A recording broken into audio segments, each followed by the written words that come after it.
Hello दोस्तों, कैसे हैं आप सभी लोग। तो फटाफट हम रिव्यू करते हैं और रिजल्ट आपको बताते हैं रेसल मेनिया 39 के डे वन के। रेसल मेनिया 39 का डे वन बहुत ही धमाकेदार रहा है।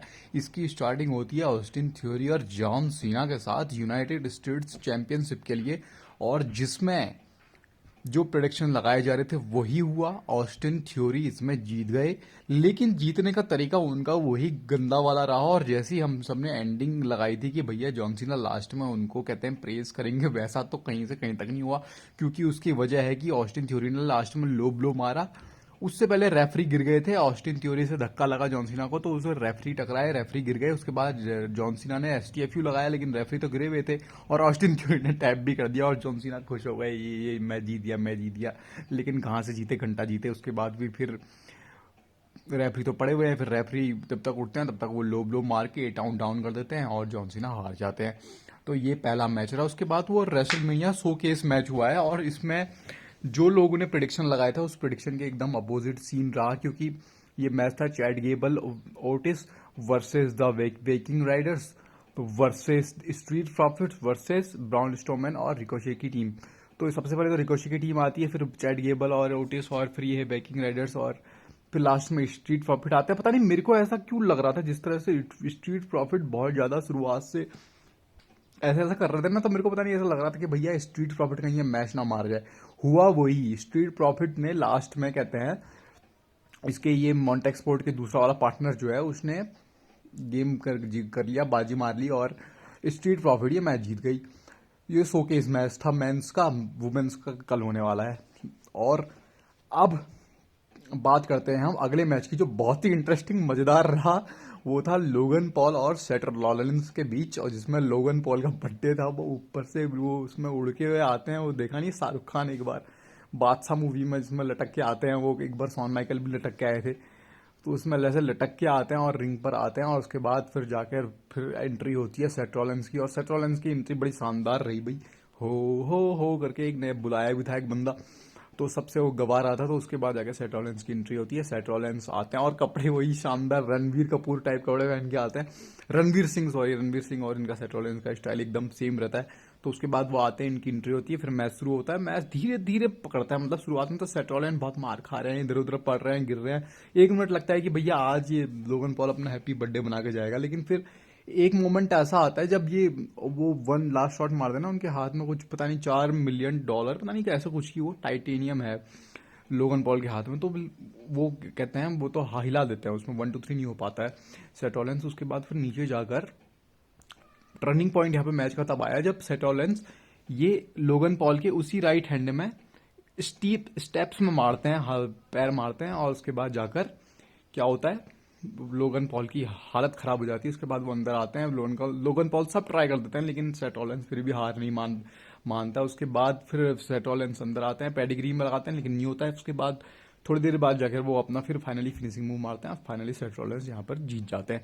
तो ये वाला मैच था, और जो काफी जिसे कहते हैं अच्छा था। मेरे को लगा ये इस मैच में काफी इंटरेस्ट हुआ, एंटरटेनिंग। और इसमें सबसे ज्यादा मजेदार जो चीज हुई, के एस वाई प्राइम वाली जो ड्रेस पहन के आते हैं इनकी, ये के एस वाई यूट्यूबर है जो भी अपनी तरह, तो वो अपनी तरह तो नहीं, बड़ा होगा यूट्यूब में तो बहुत बड़े हैं यार वो, बहुत अच्छे, मतलब यूट्यूब में तो अच्छे ही हैं। वहाँ उन लोगों की मजाक बनाते हैं भली, ये लोगन पॉल और उसकी। तो क्या होता है के एस वाई प्राइम पहन के आते हैं, इसके साथ प्राइम का लोग बोतल पहन के आते हैं लोगन पॉल के साथ। और उसके बाद यहाँ पर एक सीन ऐसा होता है, वही रिक्रिएट करने की कोशिश कर रहे थे लोगन पॉल, जो उन्होंने एक बार रोमन रेंस के साथ किया था। वो मोबाइल पकड़ के फ्रॉग स्प्लैश मारने की सोच रहे थे नीचे अनाउंस टेबल पर, लेकिन क्या होता है वो सैथोलेंस बैठे होते हैं और वो खींच के इसको ले आते हैं, प्राइम जिसने पहना था के एस वाई, तो लोगन पॉल उसके ऊपर कूद जाते हैं। तो ये सीन बड़ा फनी मेरे को लग रहा है, सोशल मीडिया में डालेंगे लोगन पॉल, तो ये काफी इंटरेस्टिंग होगा। तो इस तरह से ये मैच होता है। अगला मैच था थोड़ा सा मतलब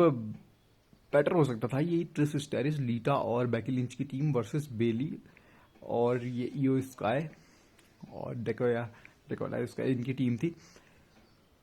तो उसके बाद इस मैच में तो भैया ज्यादा कुछ नहीं हुआ, जीत उनकी हुई, बैकी लिंच की जीत हुई। लास्ट में बैकी लिंच ने पिन कर दिया ये बेली को।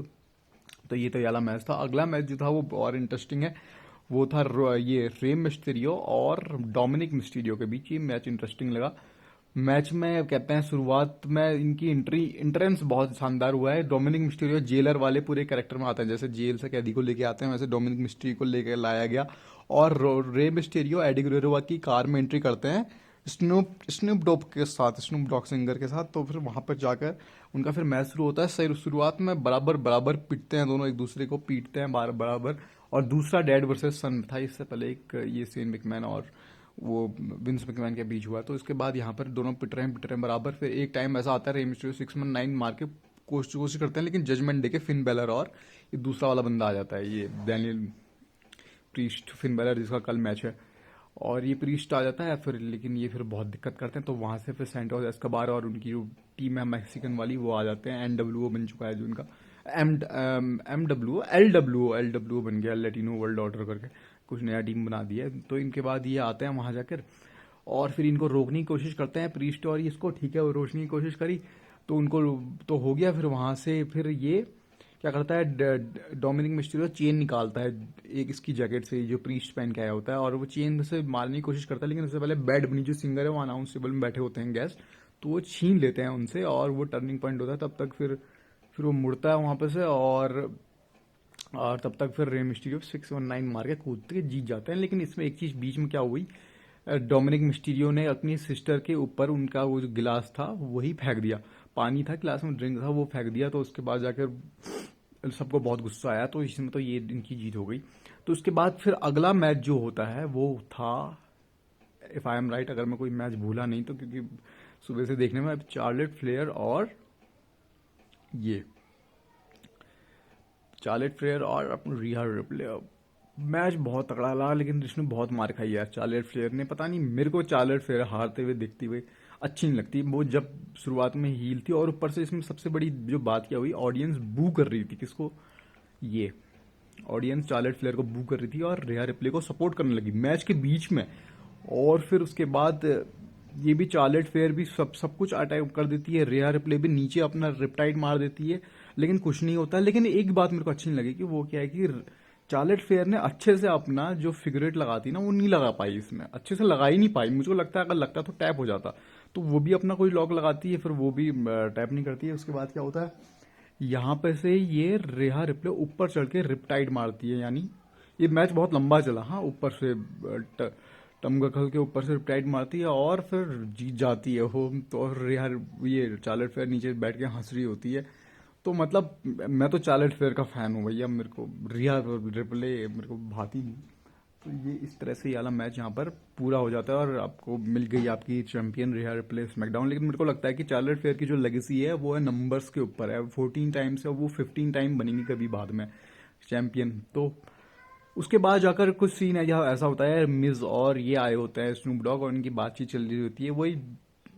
उसके बाद फिर मैट कैफे फिर आता है, फिर आपस में बात करते हैं, तो बातों बातों में झगड़ा हो जाता है। फिर मैट कैफे और मिस करते हैं चलो क्यों ना मैच किया जाए, फिर इन दोनों के बीच मैच होता है और लास्ट में वही होनी है। मिस हमेशा से जैसा करेक्टर है उसका मार खाता है सबसे, और फिर लास्ट में मैट कैफे जीत जाता है। बाहर मिस किसी को छेड़ा भी होता है, किसी दूसरे बंदे को, वही हरकतें कराते हैं मिस से। मिस गेस्ट है ऊपर से, पता नहीं गेस्ट नहीं होस्ट है, पता नहीं होस्ट की ऐसी पिटाई हो रही है रेसलमेनिया की, खाली मजाक के लिए मिस को रखा हुआ है होस्ट। तो ऐसे करके ये होता है। फिर लास्ट फाइनल मैच हमारा अनडिस्प्यूटेड टैग टीम चैंपियनशिप के लिए। Again we are blood line fan, मतलब अच्छा है, सैमी जेन अच्छा होगा यार, लेकिन ब्लड लाइन फैन है हम लोग, क्या कर सकते हैं हम। उसके बाद चलो ये मैच में क्या होता है, इसकी स्टार्टिंग डिसेंट होती है, एंट्री होती है ऊसोस की, फिर एंट्री होती है सैमी जेन और ये अपने कहते हैं केविन ओवेंस की। दोनों चल रहा है, आपको पता ही है रिजल्ट क्या है, दोनों चल रहा है मैच। और मैच में बीच में इंटरेस्टिंग एक चीज होती है भैया, मार तो बहुत खाई है भैया, इन ऊसोस से बहुत मार खाई है केविन ओवेंस ने और सैमी जेन ने। केविन ओवेंस को नीचे टेबल में पटकता है वो, फिर ऊपर आके ये हलवा किक भी मार देता है, एक बार जे ऊसो मार देता है हलवा किक, फिर भी कुछ नहीं हो रहा है। ये अपना केविन ओवेंस फिनिशिंग मूव मार देता है, फिर भी कुछ नहीं हो रहा। सुपर किक पे सुपर किक चल रही है, पता नहीं कितनी सुपर किक मार दी, कुछ नहीं हो रहा है। ऊपर से कितनी बार कूद गए, D1 हो गया, फिर भी सैमी जेन ने पिन नहीं किया। लास्ट में क्या होता है, सैमी जेन 3 बार हलवा किक मारता है इसको और गेम हो, 3 बार जे उसको हलवा किक मारता है और गेम ओवर और अनडिस्प्यूटेड चैंपियन बन गए। तो भैया ये सीन रहा, क्या है कि ये होना ही था, अब क्या कर सकते हैं हम। मतलब ट्रांजिशन लाने के लिए ये रेसलमेनिया मेरे को लग रही है, और समझ में आ रहा है कि अब undisputed tag team, undisputed world heavyweight championship का क्या होने वाला है। तो ये थी रेसलमेनिया 39 के रिजल्ट्स, और अच्छा था, मतलब एंटरटेनमेंट तो फुल था, लेकिन क्या है कि अब जो होना है उसमें क्या कर सकते हैं। अब जॉन सीना भी हार गया, जॉन सीना को हारना ही था, हमको पता ही था कि जॉन सीना को कहाँ जिताएंगे यार।